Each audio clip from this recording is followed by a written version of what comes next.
for all the companies that are out there assisting homeowners in different venues. So let's use this for a moment for a modification company. It says if you accept, if you reject the offer, you don't have to pay us. That's true.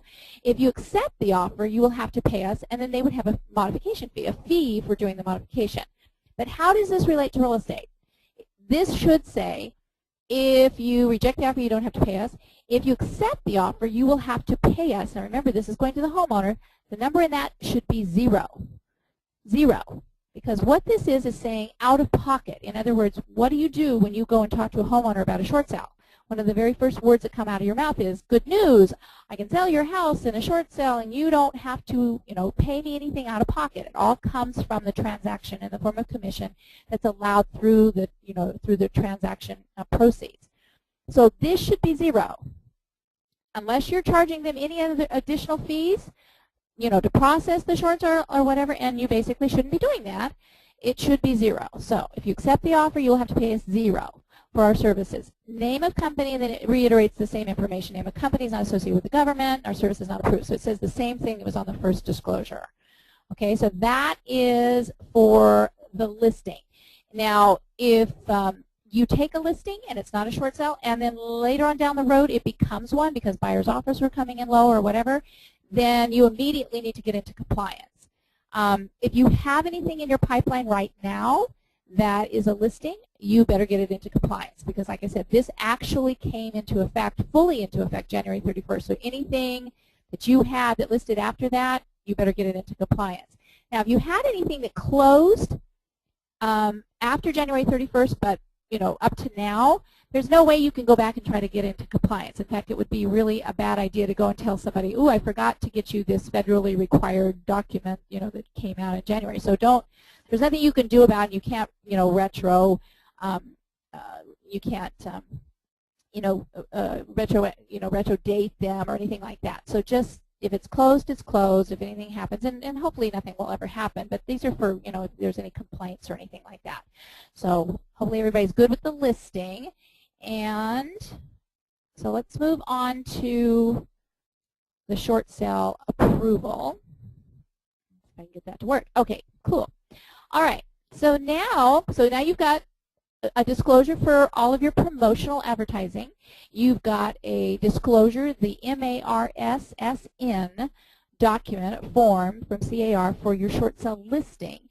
And now the third disclosure says the third disclosure needs to be provided in a clear and prominent manner at the time the real estate professional presents its clients with the lender short sale approval letter. So this is for the approval time. The disclosure must be provided on a separate page and state. So this is the other CAR form, which is called the MARS-MRN. MARS-MRN, which is the MARS offer for mortgage relief notice. Mortgage relief notice equates to short sale approval. And on that document, it basically states the same thing. It says, important notice before buying this service. Remember, it relates to all different kinds of services, but this is for real estate. Consider the following information. This is an offer of mortgage assistance we have obtained from your lender or servicer. You may, again, accept or reject the offer. If you reject the offer, you don't have to pay us. If you accept the offer, you will have to pay us to put the same amount in, 0. Okay? This is not amounts that would be in addition to a commission. All right? If you stop paying your mortgage, you could lose your home and damage your credit rating. Okay, so this is the document, the MARS-MRN, that has to go with the short sale approval. So the minute you get your short sale approval, you take that document and this document and you immediately get it to your seller, and you don't do anything until both of those documents are signed. So if the seller wants to take the short sale approval to their attorney and check it out for tax consequences or whatever, you don't do anything until they've signed off on the approval and this MARS document. Then once you have that, then it can go to the buyer, the buyer's agent, buyer's lender, whatever, to tell them to move forward, that you've got the authority to move forward to close the transaction. All right? Okay. So here's the two forms again. MARS short sale negotiation notice, MARSSN, and the short sale approval, MARS offer for mortgage relief notice, MARS-MRN. So those are the two forms that you can get in your zip forms. a little bit more important information, and like I said, this is a 45-page document, so there's a lot of information in. I'm kind of giving you the highlights of it. A couple of other things. If you are representing a buyer, you do not have to worry about becoming or being MARS compliant unless you, as the buyer's agent, decide to, what I call, dip your toe in the short sale pool, which means that you tell the listing agent, you know, I've done a lot of short sales, why don't you let me talk to the bank, or have the seller give me an authorization so I can get involved, you know, which you should never ever do, because once you cross that, you know, that line, that fiduciary line, then you have some liability for what you do or don't do right on the seller side. So don't do that. But so if you're just representing the buyer and doing what you should be doing, then you do not have to worry about MARS compliancy.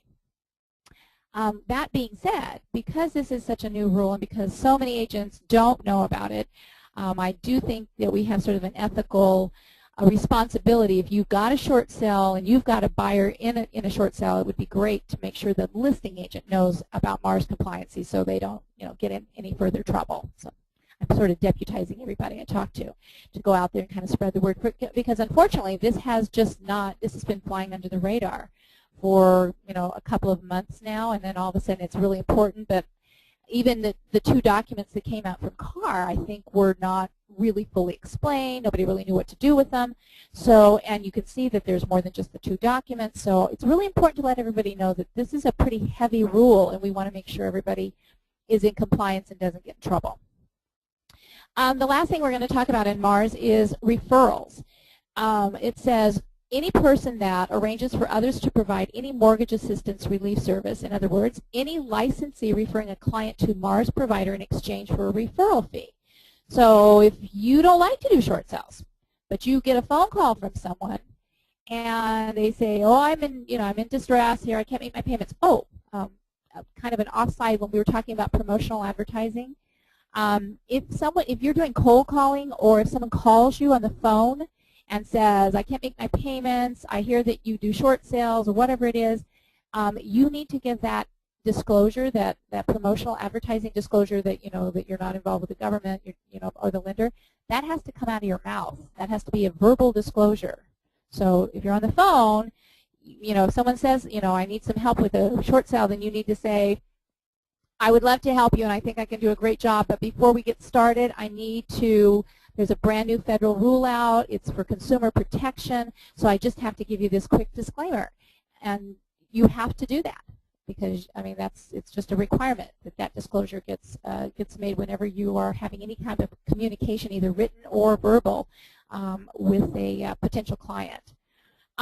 Okay, sorry, I digressed back here, but anyway, so if you're going to say, you know, to this person, they call, they want to do a short sale, you don't want to do a short sale, you give it to Joe down the, you know, in the office, and say, oh, by the way, here's a person that needs to do a short sale, and I gave them the MARS disclosure over the phone because, you know, I'm MARS compliant from that point forward, and I'm getting a referral fee from you.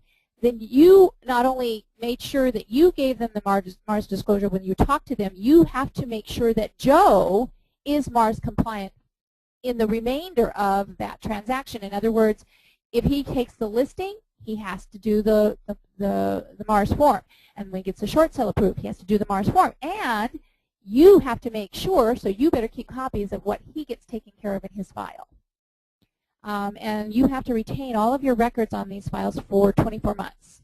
So just remember, if you are going to refer somebody to another agent, and this also goes for third-party negotiators, if someone is negotiating your short sales for you, they have to be MARS compliant. Reading on it says the real estate professional also needs to take steps to assure that any MARS provider to whom it refers customers is complying with the MARS rule, as it is a violation if substantial assistance, negotiating a short sale, is provided to someone that you know or should have known is not complying with the MARS rule. So ignorance or not asking the question or saying, I didn't think it was my responsibility, is not going to be a defense.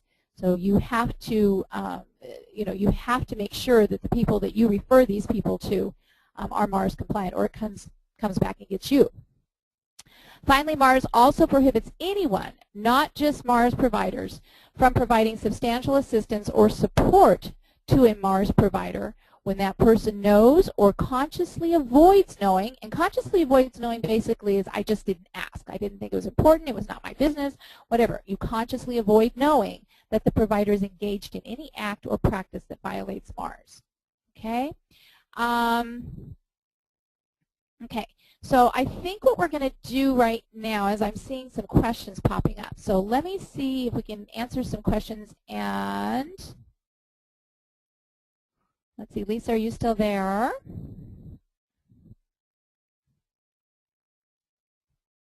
Let's see. All righty. Question is, agent has a flyer for a listing that is a short sale. Do they need the disclosure on the flyer? Okay, so we're going to go back to the promotional advertising. So this is the answer. If on, say for instance, you have an open house flyer, right? And you put on there that this is a short sale, and you say this is the property address, these are the amenities, here's the purchase price, and that's it. The answer is no, you don't have to because you're not advertising, okay? But if at the bottom of that same flyer you put a banner on there and say, by the way, if you know anybody who has a potential short sale or needs help, you know, preventing foreclosure, call me, then yes, you have to put the disclosure on. The same thing goes for, like in the MLS. You're going to put in there that it's a short sale, but you're not advertising. It's information. If you, however, in the MLS, if you put some other verbiage in there and say, and by the way, I can help other people with their short sales, call me, you know, here I specialize in short sales, I'm the one you want, then yes, you do have to put the promotional disclosure. Okay, hopefully that answered that question. If it didn't, make sure you send more send more information in, and I'll try to answer it. All right, we have another question here. What if the negotiator is another agent from Evergreen Realty? Is one set of disclosures acceptable? Yes, if your negotiator is within your own brokerage and they're operating under your license, your brokerage license, then the agent's disclosures are acceptable. When it doesn't work is when you have an outside third-party negotiator company.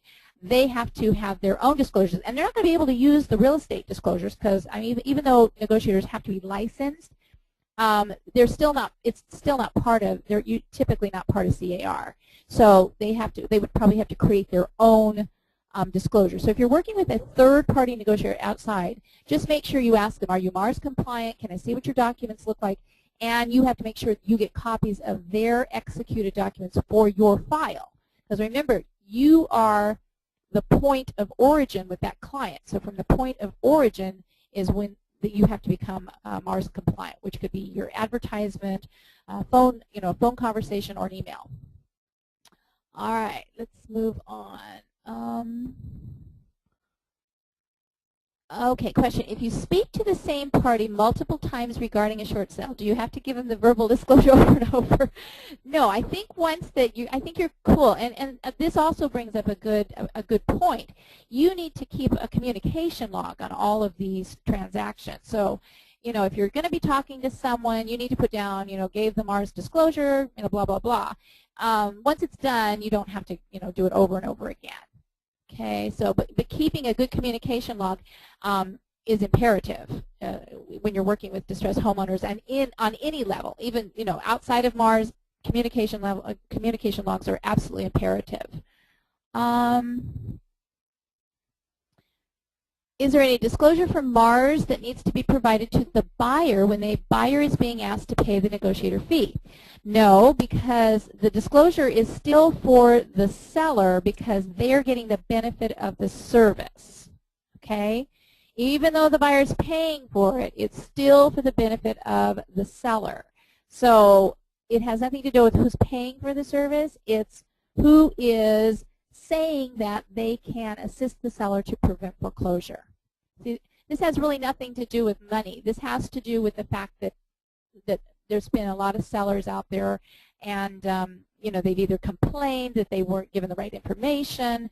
Somebody said they could do something they never could really do. They charged for something up front that they never got service for. All this has come from those types of complaints, and it's interesting because I talk to agents all the time, and they're saying, well, this is ridiculous, and why do I have to do